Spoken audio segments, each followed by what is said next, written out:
ঘাটে, শাপক দলের ঘাটে।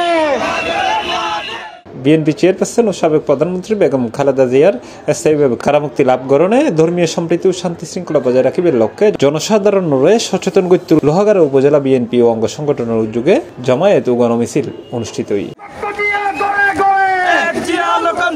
আগস্ট 12 তারিখ বিকাল 4টায় চট্টগ্রাম দক্ষিণ জেলা বিএনপির আহ্বায়ক কমিটির সিনিয়র সদস্য লোহাগাড়া উপজেলা বিএনপির সাবেক সভাপতি আসহাবউদ্দিন চৌধুরী ও জেলা বিএনপির আহ্বায়ক কমিটির সদস্য ও লোহাগাড়া উপজেলা বিএনপির সদস্য সচিব সাজ্জাদুর রহমানের নেতৃত্বে এই বিশাল জমায়েত ও গণমিছিল অনুষ্ঠিত হয়।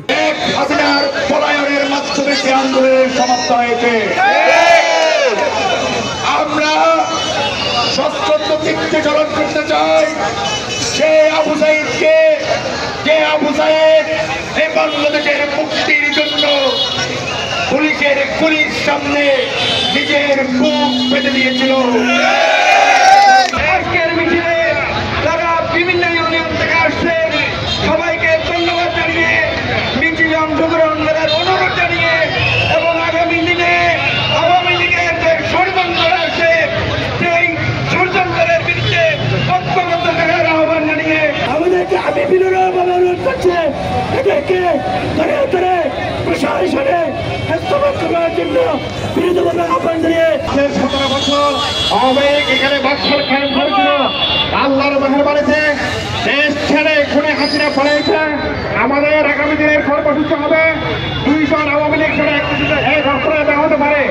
এই সময় উপস্থিত আছেন উপজেলা ছাত্র দলের সাবেক সভাপতি এটিএম জাহেদ চৌধুরী, উপজেলা বিএনপির সিনিয়র যুগ্ম আহ্বায়ক অ্যাডভোকেট আবু তাহের, যুগ্ম আহ্বায়ক নুরুল আফসার, চট্টগ্রাম দক্ষিণ জেলা যুবদল নেতা নাজিমউদ্দিন, উপজেলা ছাত্র দলের সাবেক সভাপতি ফজলুল কবির ফজলু সহ বিএনপি, যুবদল, ছাত্রদল ও স্বেচ্ছাসেবক দলের হাজার হাজার নেতাকর্মী।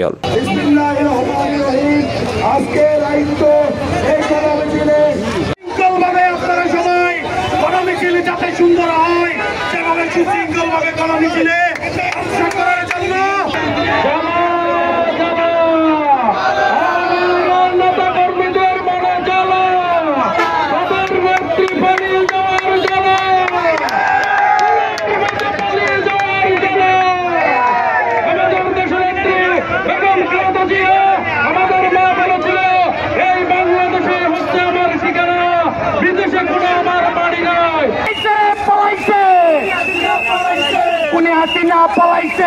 C+ TV Chittagong.